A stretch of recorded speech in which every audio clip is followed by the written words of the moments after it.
బుచ్చిరెడ్డిపాలెం మండలంలోని రెడ్డిపాలెం గ్రామంలో విషాదం చోటు చేసుకుంది. గ్రామానికి చెందిన గణేశం బుజ్జమ్మ అనే మహిళ తన ఇంట్లో విగత జీవిగా పడి ఉంది.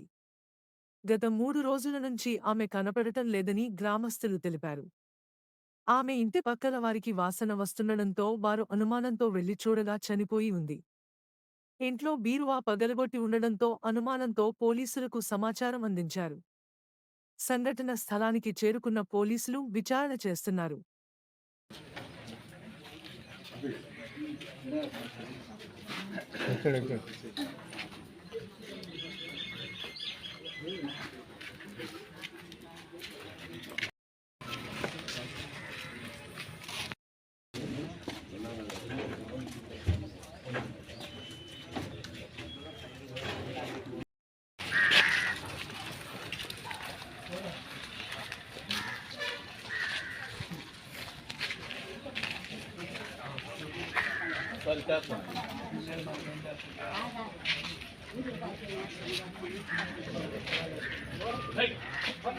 Hey!